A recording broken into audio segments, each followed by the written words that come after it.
अस्सलाम वालेकुम नाजरीन, मैं मोहम्मद असलम हुसैन सियासत की खबरों में आप सबका इस्तकबाल करता हूँ। हिंदुस्तान में कोरोना वायरस के केसेस में 2 रोज से कमी आ रही है। पिछले 24 घंटों के दौरान मुल्क के मुख्तलिफ हिस्सों में कोरोना वायरस के 3,29,517 केसेस दर्ज किए गए हैं। वजारत सेहत की जानिब से मंगल की सुबह जारी अपडेट के मुताबिक पिछले 24 घंटों में मुल्क में कोरोना के 3,29,517 केसेस दर्ज हुए हैं और 3,879 अफराद फौत हुए हैं। इसके साथ ही मरने वालों की जुमला तादाद 2,50,025 हो गई है। आंध्र प्रदेश के तिरुपति में पीर की रात ऑक्सीजन की कमी की वजह से कम 11 मरीजों की मौत हो गई है। कलेक्टर ने इन हलाकतों की तस्दीक की है। कलेक्टर एम हरि नारायण ने बताया कि ऑक्सीजन की कमी की वजह से 11 मरीज अपनी जिंदगी से हाथ धो बैठे हैं। उन्होंने बताया कि अभी हॉस्पिटल के करीब टैंकर मौजूद है और दूसरा टैंकर सुबह तक पहुंच जाएगा। वज़ीर आला वाई एस जगन मोहन रेड्डी ने इस मामले की तहकीकात का हुक्म दिया है।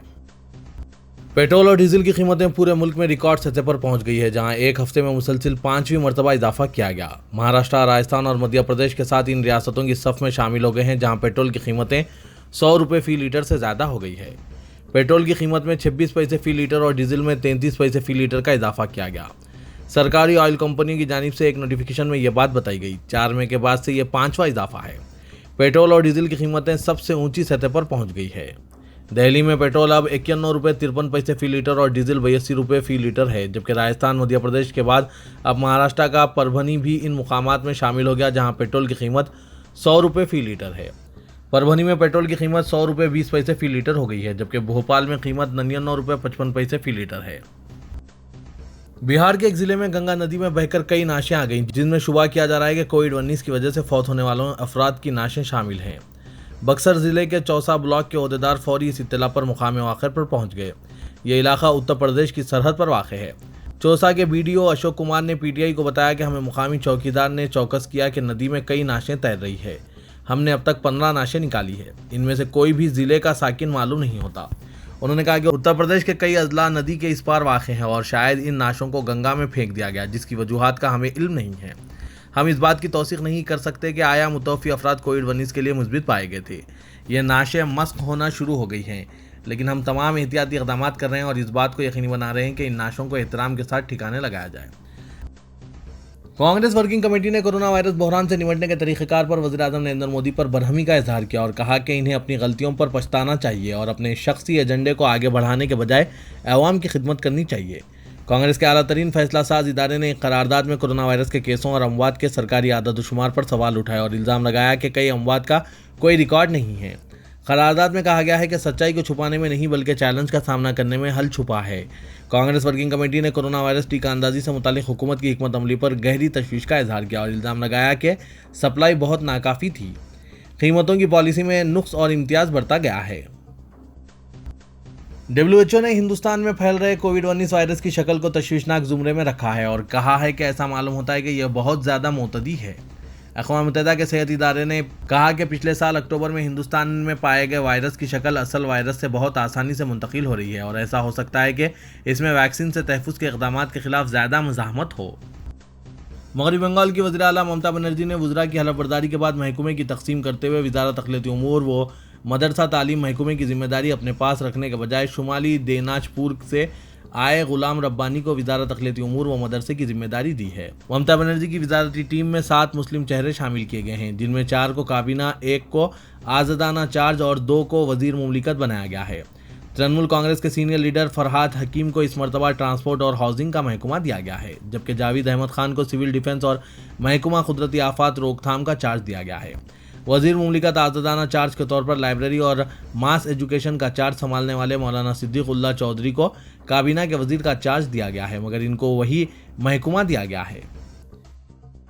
मौलाना सैयद मोहम्मद राबे हुसैन नदवी, सदर all India Muslim personal law board, मौलाना फ़खरुद्दीन अशरफ जिलानी, सज्जादा नशीन खोचर शरीफ, मौलाना सैयद मोहम्मद अरशद मदनी, सदर जमातुल माहिन, जनाब सैयद सादतुल्लाह हुसैनी, अमीर जमात इस्लामी हिंद, मौलाना सैयद महमूद असद मदनी, जनरल सेक्रेटरी जमातुल माहिन, मौलाना असगर अली इमाम महदी सल्फी, अमीर मरकज़ी जमात अहले हदीस हिंद, अल्लामा सैयद कल्ब जवाद नकवी, जनरल सेक्रेटरी इमाम जुम्मा लखनऊ और मौलाना खालिद सैफुल्लाह रहमानी, कारगुजार general secretary all India Muslim personal law board ने अपने मुश्तरका बयान में कहा कि ज़िंदगी और सेहत की हिफाजत एक शरई फरीज़ा है। नेज़ वबाई अमराज के फैलाव के मौके पर हिफाजती तदाबीर इख्तियार करना भी एक ज़रूरी अमल है और ख़ुद मोहसिन इंसानियत हुज़ूर अकरम सल्लल्लाहु अलैहि वसल्लम ने तलक़ीन फरमाई है कि जहाँ वबाई मर्ज़ फूट पड़ा हो वहाँ के लोग दूसरे मुकामात पर ना जाएं और दूसरी जगहों के लोग वहाँ जाने से एहतियात करें। इस पस मंज़र में तमाम मुसलमान भाइयों से अपील की जाती है ईद के मौके पर दुकानों पर हुजूम ना लगाएं बल्कि सादगी के साथ ईद मनाने की कोशिश करें। ईद उल फितर की नमाज में भी बड़े मजमा से इज्तनाब करें और मुख्तसर जमातें बनाएं। इंडियन रेलवे के तकरीबन 1 लाख मुलाजमीन जिन्होंने कोविड-19 वबाई अमराज के दरमियान ऑक्सीजन एक्सप्रेस चलाकर लाखों जानों की जान बचाई है वो कोरोना इन्फेक्शन का शिकार हो गए हैं और तकरीबन इनमें से 2000 अफराद की से मौत हो गई है। रेलवे बोर्ड के चेयरमैन और चीफ एग्जीक्यूटिव ऑफिसर संत शर्मा ने मीडिया से गुफ्तगू करते हुए कहा कि कोविड-19 वबा की इब्तिदा के बाद से 1952 रेलवे मुलाजमीन की मौत हो चुकी है। उन्होंने बताया कि इस वक्त तकरीबन 4000 मुलाजमीन रेलवे के अस्पतालों में दाखिल है। आलमी वबा कोरोना वायरस ने 1 साल से ज़ायद अरसे से मामलात ज़िंदगी को बहुत ज़्यादा मुतासिर किया है, जिससे हर किस्म के त्यौहार और समाजी ताल्लुकात पर भी असरात मरतब हुए हैं। दुनिया भर में कोरोना वायरस के मामले और नई अक़साम के फैलाव की वजह से मुत्तहिदा अरब इमारात ने ईद उल फितर पर भी मुख्तलिफ पाबंदियों का ऐलान किया है। कोरोना वायरस की वजह से गुज़िश्ता बरस की तरह इस साल भी रमज़ान मुबारक के हवाले से स्टैंडर्ड ऑपरेटिंग प्रोसीजर्स SOPs जारी किए गए और ईद के हवाले से अलहदा पाबंदियों का ऐलान किया गया है। ताहम ईद के मौके पर सबसे अहम चीज़ बच्चों के लिए ईदी होती है, लेकिन वबा के फैलाव के बाद इमारती हुक्काम ने नकदी और तहाइफ की सूरत में ईदी देने पर पाबंदी लगा दी है। मुत्तहिदा अरब इमारात ने 12 मई से पाकिस्तान समेत बांग्लादेश, नेपाल और श्रीलंका से आने वाले मुसाफिरों के मुल्क में दाखिले पर पाबंदी आयद कर दी। आलमी खबर रसां इदारे के मुताबिक मुत्तहिदा अरब इमारात की सिविल एविएशन की वेबसाइट पर जारी बयान में कहा गया है कि कोरोना के बढ़ते हुए केसेस को मद्देनज़र रखते हुए 12 मई से पाकिस्तान, बांग्लादेश, नेपाल और श्रीलंका से आने वाले मुसाफिरों के मुल्क में दाखिल होने पर पाबंदी आयद कर दी गई है। बयान में मजीद कहा गया है कि इस पाबंदी का इतलाक़ इन ममालिक को मुत्तहिदा अरब इमारात से जाने वाली परवाज़ों पर नहीं होगा। मुत्तहिदा अरब इमारात ने गुज़िश्ता माह भारत पर भी सफरी पाबंदी का ऐलान किया था। तेलंगाना के वज़ीर आला के चंद्रशेखर राव की ज़ेर सदारत आज मंगल के रोज़ 2 बजे दिन प्रगति भवन में रियासती काबीना का इजलास मुनक़िद होने वाला है। काबीनी इजलास में रियासत में कोरोना वबा और मरीजों की तादाद में तेज़ी से इजाफे के मसले पर तबादला ख्याल किया जाएगा और रियासत में लॉकडाउन के निफाज से मुतालिक फ़ैसला लिया जाएगा। इत्तलात के मुताबिक चंद रियासतों में लॉकडाउन नाफिज करने के बावजूद कोरोना मामलात में कोई कमी वाक़ई नहीं हुई है, जिसके पेश नज़र रियासत तेलंगाना में लॉकडाउन के निफाज से मुतालिक मुख्तलिफ क़यासारायाँ की जा रही है। समाज के हल्के से रियासत में लॉकडाउन के निफाज के हक़ में तजावीज़ मौसूल हो रही है। ऐसे में रियासती काबीना लॉकडाउन के निफाज के मुमकिना नताइज से मुतालिक तबादला ख्याल करेगी और साथ ही साथ लॉकडाउन के निफाज से धान की खरीदे के जारी अमल पर पड़ने वाले मनफी असरात से मुतालिक भी तबादला ख्याल करते हुए मुनासिब फैसला लेगी।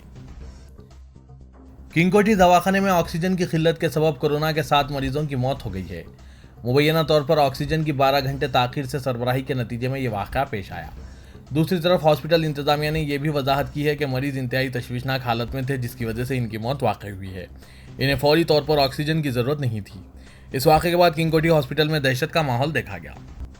हॉस्पिटल में 300 ऑक्सीजन बेड्स है, जबकि 50 ICU बेड्स की सहूलत है। कल ऑक्सीजन की सप्लाई में खलल के नतीजे में ये सूरत हाल पैदा हुई है। मीडिया के नुमाइंदों ने हॉस्पिटल में मरने वालों के अरकान ख़ानदान से बातचीत की, जिन्होंने बताया कि अपने तौर पर उन्होंने ऑक्सीजन का इंतजाम करने की कोशिश की। हालात उस वक्त ख़राब हो गए जब ऑक्सीजन टैंकर रास्ता भूल गया और ताख़ीर हो गई। बादाम पुलिस ने टैंकर को हॉस्पिटल पहुंचाने में मदद की। साबिक रियासती वज़ीर एटला राजेंद्र ने असेंबली की रुकनीत से इस्तीफ़े के बारे में जल्दबाजी में फ़ैसला करने से गुरेज किया है। इनका कहना है कि वो इस मसले पर मुख्तलिफ कायदीन और हामियों से तबादला ख्याल कर रहे हैं। उन्होंने कहा कि कोरोना की सूरत हाल में बेहतरी के वो इस बारे में कोई फैसला करेंगे। मीडिया के नुमाइंदों से बात करते हुए राजेंद्र ने कहा कि कोरोना की सूरत हाल में अवाम परेशान है। ऐसे में वो नहीं चाहते कि कोई सियासी कदम उठाएं, क्योंकि अवाम की सेहत और तहफ़्फ़ुज़ से बढ़कर सियासी मफादात नहीं हो सकते। तेलंगाना में कोरोना मामलात में इजाफे के पेश नज़र हुकूमत की जानिब से रात का कर्फ्यू नाफिज किया गया है, जिस पर मौसर तौर पर अमल किया जा रहा है। ताहम क़वायद की खिलाफ वर्जी करते हुए बाज़ अफराद की जानिब से कारोबार चलाए जा रहे हैं। ऐसे अफराद पर पुलिस तवज्जो मरकूज़ किए हुए हैं। टास्क फोर्स पुलिस ने मासाब टैंक इलाके में एक स्नूकर पार्लर पर कल रात धावा किया और तकरीबन 40 अफराद को हिरासत में ले लिया। रात के कर्फ्यू की खिलाफ वर्जी करते हुए क़वायद के खिलाफ पार्लर चलाने पर पार्लर के मालिक के खिलाफ पुलिस ने मुकदमा दर्ज कर लिया। शहर में सिवाय ज़रूरी खिदमात के नाइट कर्फ्यू के दौरान पुलिस की जानिब से सख्ती बढ़ती जा रही है। अवाम से अपील की गई है कि वो इसकी खिलाफ वर्जी ना करें। महाराष्ट्र से अवाम के तेलंगाना में दाखिले से कोरोना केसेस में इजाफे को देखते हुए पुलिस ने निज़ामाबाद सरहद पर महाराष्ट्र से आने वाले रास्तों की नाकाबंदी कर दी है। इतवार की आधी रात से तेलंगाना पुलिस ने महाराष्ट्र से आने वाले रास्तों को बंद कर दिया और गाड़ियों को भी तेलंगाना में दाखिल होने की इजाज़त नहीं दी जा रही है। पुलिस ने कामारेड्डी जिले के सलाबतपुर में कौमी शाहरा पर चेकपोस्ट कायम किए हैं और गाड़ियों को तेलंगाना में दाखिल होने से रोका जा रहा है। पुलिस और रेवेन्यू अहदेदार चेकपोस्ट पर तैनात है और वो महाराष्ट्र के मुसाफिरीन और ट्रांसपोर्ट की गाड़ियों को वापस कर रहे हैं। मौजूदा वबाई हालात के तनाजुर में दारुल इफ्का जामिया निज़ामिया ने एक अहम फतवा जारी करते हुए नमाज ईद के सिलसिले में शरई रहनुमाई की है। फतवे में कहा गया है कि नमाज ईद के लिए मस्जिद या ईदगाह शर्त नहीं है। मसाजिद में एक से ज़ायद जमातें कायम करने के बजाय अज़ान आम यानी नमाज के लिए सभी को शिरकत की इजाज़त के साथ खुले पाक मुकामात पर नमाज ईद अदा की जा सकती है।